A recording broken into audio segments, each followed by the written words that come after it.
Voilà, je suis un peu plus petit. Comme disait quelqu'un, je suis un peu plus bas. Pas plus petit, on est tous des grands. En venant ici, avec mon épouse, on s'est dit, il faut qu'on s'habille chaudement. Alors j'ai mis ma veste, j'ai retiré ma veste pour mettre un petit blouson, et je vous avoue, ce matin, j'ai chaud. Vous aussi? Vous avez chaud? Enfin, il y a peut-être la chaleur de la pièce, mais j'espère que dans votre cœur, il y a aussi cette chaleur qui vient du Seigneur. Et ça, c'est quand même 10 fois mieux, c'est 100 fois mieux, c'est quelque chose de formidable. J'aimerais ce matin partager ensemble un texte de l'Écriture dans le livre de la Genèse, au chapitre 2, et on va lire du verset 21 à 25. Vous avez remarqué que parfois on se dit, mais peut-être vous avez déjà vu, quand quelqu'un a trouvé un objet ou une découverte, il va faire un bouquin à 500 pages, au moins.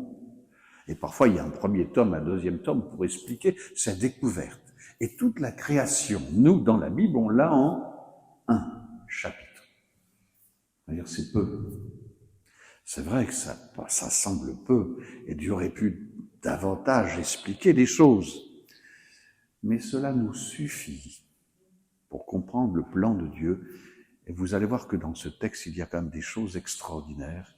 Même dans le livre de la Genèse, il y a déjà le plan de Jésus, le plan de Dieu au travers de Jésus pour nous.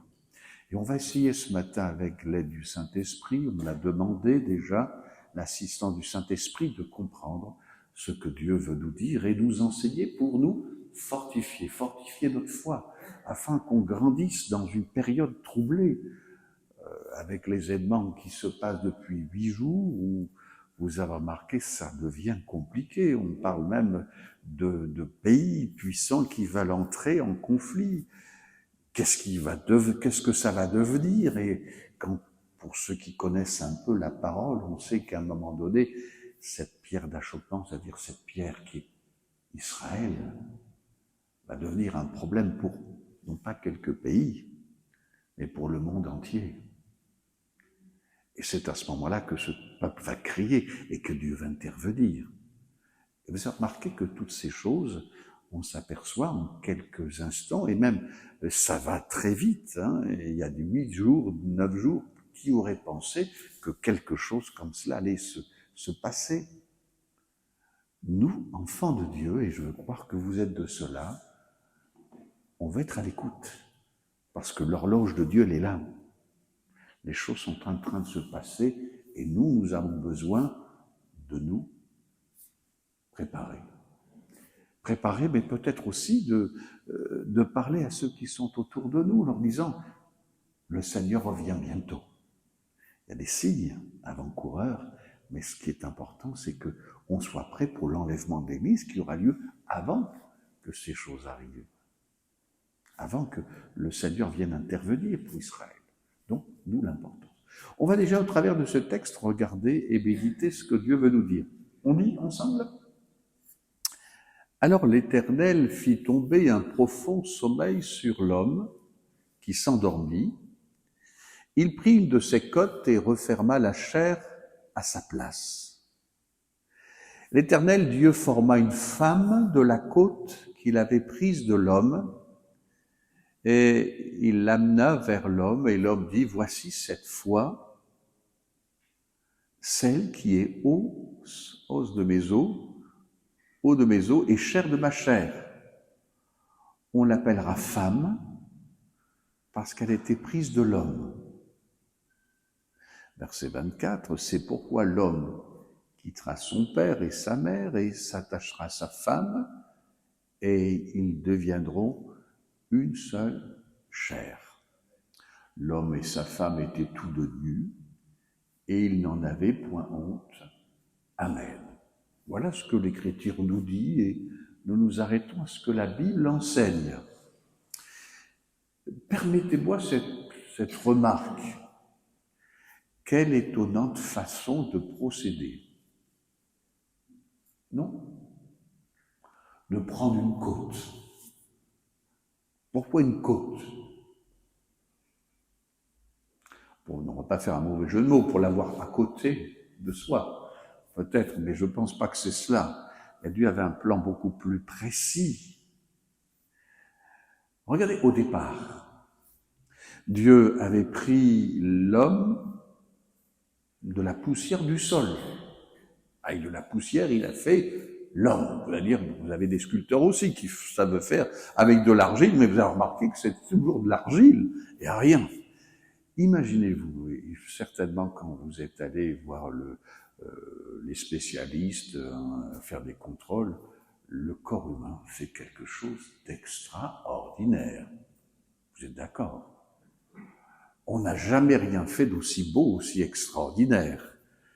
C'est merveilleux ce que Dieu fait. Dieu donne vie, Dieu fit toutes choses par sa parole. Et l'homme, il a fait de la poussière. Il lui insuffla dans les narines le souffle de vie, et l'homme devint un être humain. Et sachez que c'est le seul qu'il fit de cette manière. Il n'y en a eu qu'un, l'unique, l'homme, Adam. Et vous le lirez au verset 18, comme Dieu ne trouvait pas que l'homme, qu'il ne trouvait pas que c'était bon que l'homme soit seul, il lui a dit, je lui ferai une aide, qui soit son vis-à-vis. Si vous lisez au verset 19, il est dit que Dieu a façonné du sol tous les animaux des champs et tous les oiseaux du ciel. En quelque sorte, comme pour l'homme, Dieu a créé.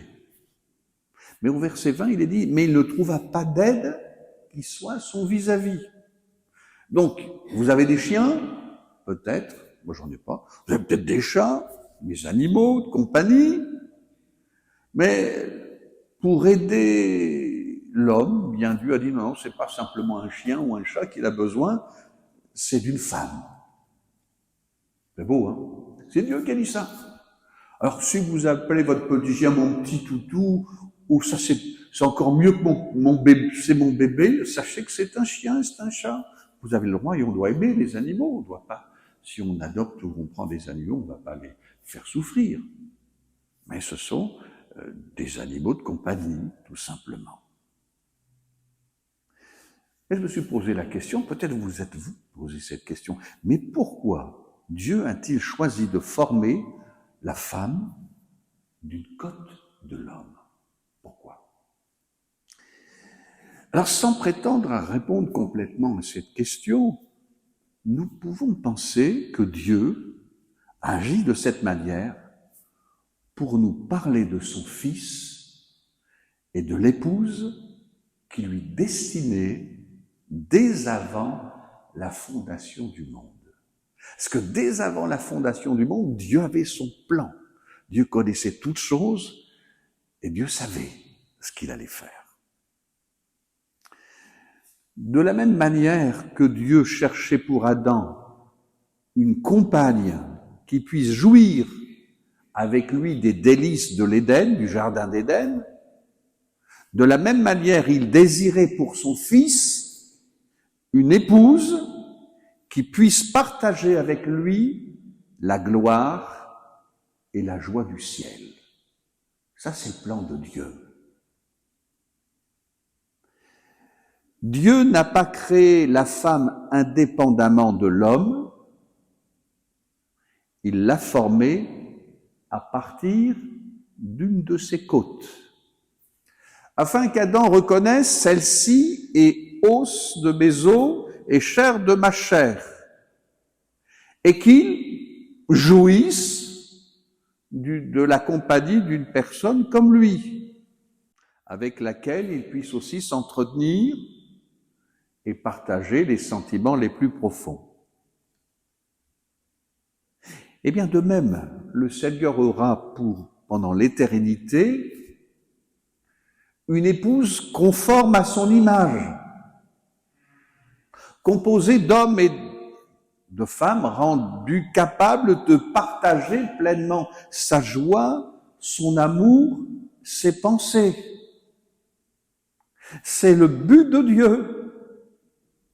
Et c'est ce que le Seigneur est en train de faire dans nos cœurs par le Saint-Esprit, afin que nous puissions porter ce fruit de l'Esprit et être rendus semblables au Seigneur. C'est vrai qu'on n'est pas parfait. Si je posais la question, est-ce qu'il y a quelqu'un parmi nous de parfait? Personne ne lèverait la main. Et s'il y en avait un, je lui dirais, il a un problème au niveau de l'orgueil. Mais nous sommes tous imparfaits, mais nous sommes en devenir et Dieu continue son œuvre en nous. Béni soit Dieu. Pour que la femme puisse être prise de l'homme, Dieu fit tomber, et on l'a lu ensemble, sur lui un profond sommeil. Combien de temps que ça durait, vous le savez? Non, moi non plus. Mais j'ai envie de dire, il y a eu comme une anesthésie. Parce que dites-moi, pour enlever une côte, vous avez remarqué que maintenant on sait qui est le premier anesthésiste. L'anesthésiste, le premier, celui qui a pu endormir, c'est Dieu, qui a fait tomber sur Adam un profond sommeil. Il endormit, et puis quand il s'est réveillé, bien, il y avait une merveille, une femme. La lutte extraordinaire. Et pour le Seigneur, c'est là que j'aimerais qu'on puisse s'arrêter quelques instants. Pour le Seigneur, il a fallu beaucoup plus que cela. Vous savez que Christ est venu sur cette terre. Il a pris un corps semblable au nôtre. Je ne vais pas revenir sur la naissance de Christ, mais sur sa mission pour annoncer déjà la nouvelle. C'est que le salaire du péché, c'est la mort. Mais le don gratuit de Dieu, c'est la vie éternelle. Et ça, c'est quelque chose d'extraordinaire.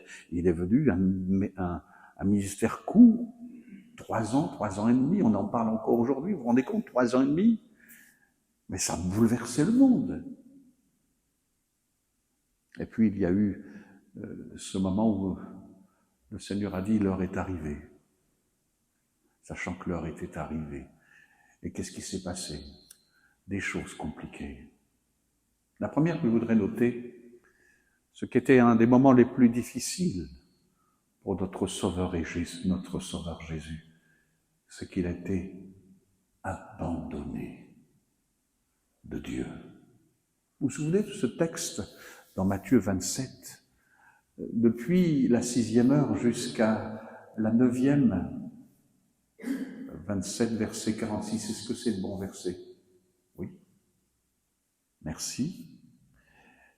Il y eut des ténèbres sur toute la terre, et vers la 9e heure, Jésus s'écria d'une voix forte, « Élie, Élie, lama sabachthani » c'est-à-dire, « Mon Dieu, pourquoi m'as-tu abandonné ?» Pendant ce temps où quelque chose est en train de se passer sur la terre, il y a pour Jésus ce moment particulier où il a perdu le contact. Ce contact qui était tellement fort entre lui et son Père. Ce contact qu'il avait sans cesse, qui lui permettait de faire face à tellement de difficultés, à une opposition, à des choses particulières. Aussi à ce moment, vous vous souvenez de ce texte qui nous parle quand Jésus voit cette sœur, Marie, qui pleure parce que son frère est mort.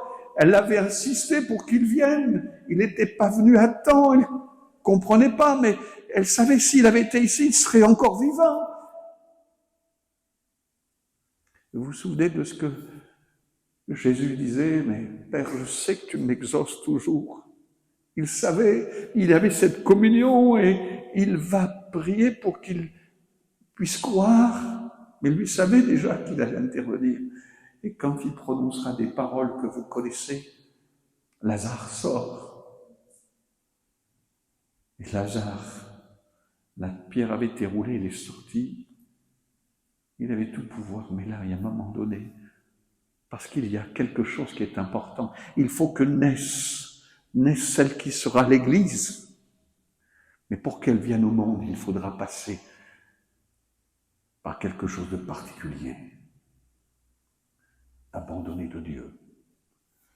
Le deuxième point que je note, subir son jugement contre le péché. le péché de la créature, de nous, de chacun. Vous vous souvenez de ce texte dans l'évangile de Luc au chapitre 22, au verset 39? Les moments sont intenses. Jésus prie, prend 3 de ses disciples, il va un peu plus loin, il les a pris pour qu'ils le soutiennent dans la prière. Et il dit ceci: lorsqu'il fut arrivé dans ce lieu, il leur dit: priez, afin que vous ne tombiez pas en tentation. Puis il s'éloigna d'eux à distance d'un jet de pierre, et s'étant mis à genoux, il pria, disant: Père, si tu voulais éloigner de moi cette coupe, toutefois que ma volonté ne se fasse pas, mais la tienne. Alors un ange lui apparut pour le fortifier. C'est un moment particulièrement difficile pour Jésus, boire cette coupe amère. Il sait par quoi il va devoir passer, mais il a besoin d'être fortifié. Et un ange vient le fortifier. C'est un moment difficile. Comme parfois on dira, pour que l'enfant vienne, l'accouchement sera difficile, mais pour que cette naissance, pour que cette épouse puisse prendre jour, en quelque sorte, c'est quelque chose de particulier. Puis une troisième étape, descendre dans les profondeurs de la mort. Descendre dans les profondeurs de la mort. Vous connaissez ce verset dans Jean chapitre 20, verset 17, Jésus dit à Marie: « Ne me retiens pas, lui dit Jésus, car je ne suis pas encore monté vers le Père. » Mais qu'est-ce que cela signifie pour nous?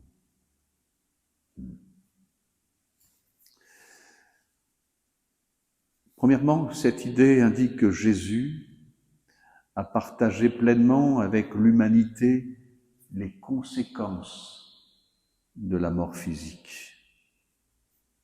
Il est vraiment mort, et son âme est allée comme tout humain dans le séjour des morts. Son corps a été enseveli et son âme a rejoint la compagnie de ceux qui étaient morts en attendant la résurrection. Regardez ce qui est écrit dans Hébreux chapitre 2, verset 9. Ainsi, par la grâce de Dieu, il a goûté la mort pour tous. C'est étonnant, et c'est fort à la fois. Deuxièmement, il y a un texte énigmatique du Nouveau Testament dans 1 Pierre chapitre 3, verset 19. Vous connaissez peut-être ce texte, qui enseigne que Jésus a prêché la bonne nouvelle de sa victoire dans le séjour des morts. Car le Christ lui-même a souffert une fois pour toutes en rapport avec les péchés, lui, juste, pour des injustes, afin de vous amener à Dieu. Mis à mort quant à la chair, il a été rendu vivant quant à l'esprit. C'est ainsi qu'il est aussi allé faire la proclamation aux esprits en prison, à ceux qui avaient refusé d'obéir autrefois lorsque la patience de Dieu attendait, au jour de Noé, au jour où Noé bâtissait l'arche dans laquelle un petit nombre de personnes, 8, furent sauvées à travers l'eau. Donc vous avez remarqué qu'il y a eu quelque chose. Jésus est donc descendu dans le séjour des morts pour faire la proclamation aux esprits en prison. C'est vrai qu'il est difficile d'interpréter ce texte car l'idée qu'il nous donne est unique dans le Nouveau Testament. Il me semble que ce qui est signifié ici, c'est que Jésus est allé faire la proclamation à tous ceux, même les impies, qui étaient retenus par le pouvoir de la mort dans le séjour des morts. Pierre n'explique pas le but de cette annonce, mais il fallait tout simplement que tous sachent ce qui avait été réalisé à la croix. Victoire sur la mort, réconciliation avec Dieu, pardon des péchés. Et cette proclamation aurait alors une affirmation d'espérance pour les croyants et le jugement pour les impies. Et troisièmement, en descendant et en proclamant sa victoire dans le séjour des morts, Jésus a libéré les saints du Sheol et les a emmenés dans la présence de Dieu. Et c'est ce que déclare l'apôtre Paul dans l'épître aux Éphésiens, chapitre 4. Vous pourrez le lire chez vous si vous le voulez. Il est dit, il est monté dans la hauteur, il a emmené des captifs, il a fait don aux humains. Or, que signifie il est monté, sinon qu'il est aussi descendu dans les régions inférieures sur la terre? Celui qui est descendu, c'est le même qui est monté au-dessus de tous les cieux, afin de remplir tout, c'est-à-dire l'univers entier. Et c'est depuis la descente de Jésus dans le séjour des morts, dans l'intervalle entre sa mort et sa résurrection, que les chrétiens qui meurent vont directement dans la présence de Christ et du Père, rejoignant ainsi de la sorte l'Église triomphante. Christ est descendu dans le séjour des morts pour ouvrir la voie vers le Père.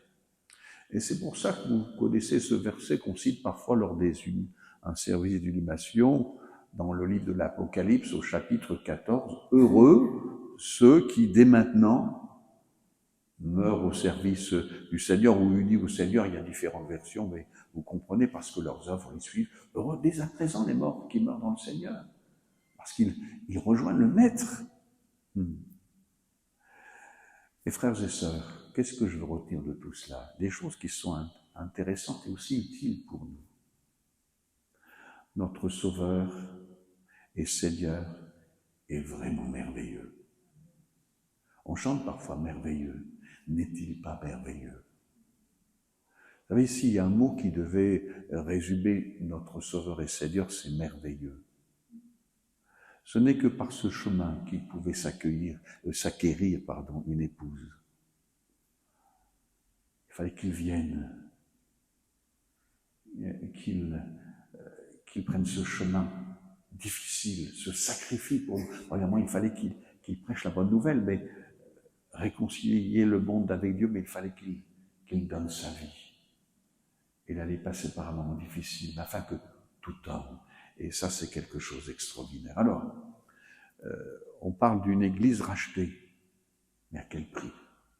À quel prix on a été racheté? Vous savez, c'est pas pour rien qu'on prend le repas qu'on appelle la Sainte Seine, ou le repas du Seigneur. Faites ceci en mémoire de moi, parce que ça a eu un prix. Christ est mort pour moi. Si je réalise le prix que ça coûtait, je ne sais pas si vous vous rendez compte le prix. Quelqu'un payait pour moi. Vous savez, ça me fait penser une petite histoire. Je peux vous raconter une petite anecdote toute simple. C'était nos enfants, on était tout petits à l'époque. Petit dernier avait quel âge? 2 ans, à peu près. Vous savez, à la maison, on était sur Évreux à l'époque. Et on avait une cheminée, un feu de bois, et là-dedans, pour parfois donner un peu de chaleur, on allumait le feu et on récupérait toutes les boîtes de camembert, vous savez. Pour allumer la cheminée, c'était intéressant. Et on mettait ça à côté de la cheminée, pour faire un petit stock quand il fallait allumer le feu. Et puis, un jour, je me suis aperçu que toutes les boîtes avaient été mises dans le feu. Alors, permettez-moi de vous dire, j'étais pas trop content. Je me dis, qu'est-ce qui a fait ça? Alors, j'ai réuni les 4 enfants et j'aurais dit, mais qui a fait ça? Et vous savez quelle a été la réponse? Personne. Alors oui, parce que celui qui fait ça mérite une fessée. À l'époque, on pouvait encore. Il mérite une correction. Et tous les 4 ont dit, non, c'est pas moi. Et alors, je les ai interrogés l'un après l'autre. J'ai dit, est-ce que c'est toi? J'ai commencé par l'aîné, la deuxième, la troisième, le 4e. Et quand j'ai arrivé au 4e, qui parlait à peine encore, j'ai dit, c'est toi? Il dit, non, c'est Tété, vers Timothée, son grand frère. Alors, je me suis tourné vers Timothée, il m'a dit, c'est toi? Il m'a dit, non, c'est pas moi. Alors je me suis retourné vers le petit, j'ai dit, c'est toi qui l'as fait. Puis il a commencé à pleurer. Pas facile, hein, c'était pas évident. J'ai dit, mais tu mérites une fessée. Pourquoi tu ne l'as pas dit? Et à ce moment-là, vous savez ce qui s'est passé? C'est son grand frère. Il a avancé, il a dit, papa, donne-lui pas une fessée. La fessée, je vais la prendre à sa place. Il a voulu payer pour son petit frère. Moi, ça m'a marqué. Il a voulu payer à sa place. Et voyez-vous, nous, qu'est-ce qu'on mérite? La condamnation éternelle. Personne au milieu de nous pourrait dire qu'il est parfait. On a tous péché. Mais lui, notre Sauveur et Seigneur Jésus, celui que nous aimons, et aujourd'hui, on a de l'amour pour Jésus. Jésus. Quand on a une difficulté, on crie « Jésus, aide-moi ». Il le fait. Bien lui, il a pris notre place. Il a payé pour nous, faire de nous quoi? Les enfants de Dieu. Et de nous, il veut faire une épouse, celle qu'il prépare. Il a envoyé le Saint-Esprit et il continue son œuvre dans nos cœurs et dans nos vies, non pas pour qu'on ait simplement une belle maison. Merci Seigneur pour une maison qu'on peut avoir, un logement, une maison, un travail, ça c'est formidable, mais tout cela, un jour, on va le laisser. Vous le laissez passer. On a souvent droit à chaque réunion, alors ça va, vous êtes habitués.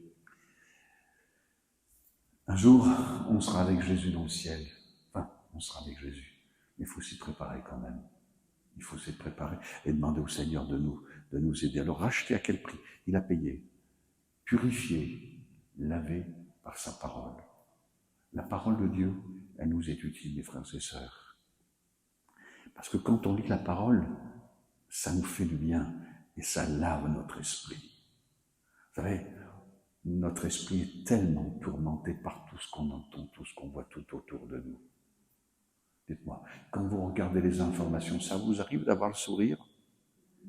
Ce n'est que des mauvaises nouvelles. Et vous savez, je vous dis ça, en fait, comme vous voulez, mais vous avez remarqué que on a l'impression que, et puis avec toutes ces télévisions ces stations d'information, c'est celui qui va mettre la nouvelle la plus forte, qu'il y aura plus de monde qui va s'y tourner. Hein. Donc il faut faire monter crescendo. Parce que si vous dites aujourd'hui on a une belle journée, il fait beau, et vous avez déjà entendu qu'ils disent les vaches broutent, l'herbe, personne ne va regarder, on va changer de chaîne. Il y a parfois des chaînes qui nous parlent de la nature, les gens ne la regardent pas.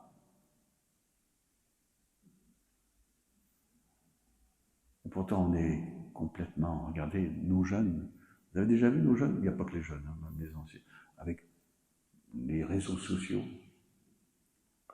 Quand je pars conduire un de mes enfants, parfois je dis, j'en vois 10 qui attendent le bus, et je compte le nombre qui n'a pas de téléphone, le nombre de jeunes qui n'ont pas un téléphone dans la main. Ben, parfois j'arrive à 0. Mais qu'est-ce qui se passe? On est pollué par tout ça. Pollué. Et quand on ouvre la parole de Dieu, on a parfois la difficulté à le faire. Peut-être que vous avez sur le téléphone la possibilité de lire la Bible. Sachez qu'en prison, les prisonniers que j'ai l'occasion de visiter, ils lisent tous la Bible. Et ceux qui ont la difficulté à lire, eh bien, ils demandent des CD pour l'écouter.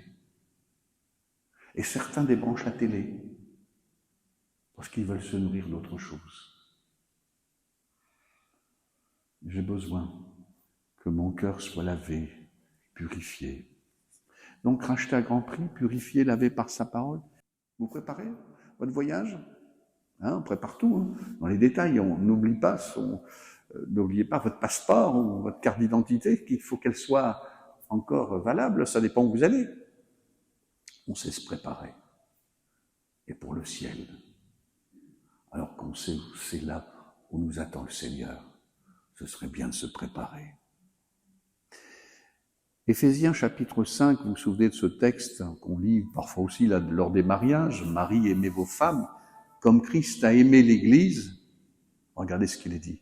Il s'est livré lui-même pour elle, afin de la sanctifier par la parole, après l'avoir purifiée par le baptême d'eau, afin de faire paraître devant lui cette Église glorieuse, sans tache, ni ride, ni rien de semblable, mais sainte et irrépréhensible.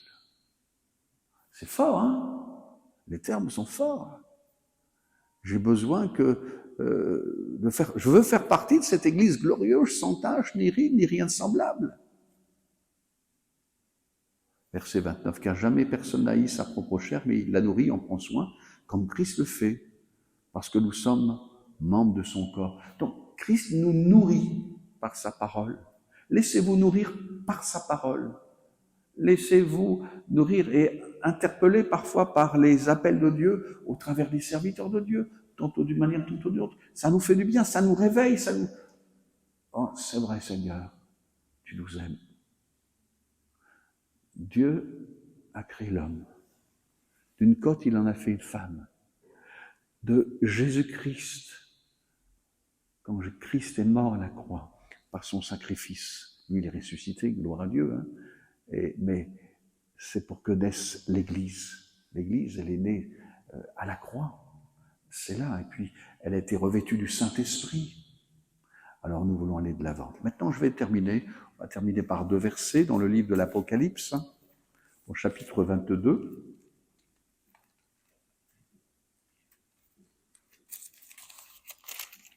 Je vais le lire avec vous. Voilà. 12 à 14. Voici, je viens bientôt et ma rétribution est avec moi pour rendre à chacun selon ce qu'est son œuvre. Je suis l'alpha et l'oméga, le premier et le dernier, le commencement et la fin. Heureux ceux qui lavent leurs robes, afin d'avoir droit à l'arbre de vie d'entrée par les portes de la ville. Verset 20, toujours du chapitre 22. Celui qui atteste ces choses dit, oui, je viens bientôt. Et nous voulons répondre, Amen, viens Seigneur Jésus. Car la grâce du Seigneur, que la grâce du Seigneur Jésus soit avec tout ce que Dieu nous aide, que Dieu nous fortifie, mes frères, mes sœurs. Jésus revient bientôt. Il vient chercher cette épouse glorieuse. Il a tout accompli pour nous. Maintenant, c'est à toi. C'est à toi, mon frère, ma sœur, c'est à moi. À chacun pour nous-mêmes, à chercher sa voie, dire Seigneur, enseigne-moi par ta parole. Montre-moi ce qui dans ma vie ne va pas. Et dire Seigneur, par ton Esprit Saint, bien, transforme-moi. Tout à l'heure, on a chanté Viens, Esprit de Dieu. Et on a chanté des belles paroles, mais que ce ne soit pas simplement un chant, mais une réalité. C'est ce que Dieu veut pour toi, pour chacun de nous. Est-ce que nous le voulons? Demandons au Seigneur sa grâce. Merci Seigneur pour ta parole. Tu nous parles tantôt d'une manière, tantôt d'une autre, mais tu le fais par amour. Ô Seigneur, je te remercie Seigneur pour ton sacrifice à la croix. Jamais je te dirai assez merci pour ton œuvre. J'étais perdu, mais tu m'as sauvé. Et tu n'as pas simplement changé ma vie, mais tu m'as donné aussi, Seigneur, un avenir glorieux. Un jour, nous allons peut-être devoir quitter ce corps, mais nous aurons un corps nouveau, un corps glorieux. Et Seigneur, ce qui est extraordinaire, c'est ce que nous serons avec toi. Et Seigneur, que personne ne manque ce divin rendez-vous, mais que nous puissions nous y préparer. Alors Seigneur, aide-nous par ton Esprit Saint. Merci pour ta parole. Et ce qui a été dit maladroitement, bien Seigneur, toi, par ton Esprit, tu le rends, Seigneur, accessible à chacun, afin que ton nom soit glorifié, que nous puissions marcher de progrès en progrès. C'est notre désir, mais c'est aussi le tien, Père, dans le nom de Jésus. Amen. Amen.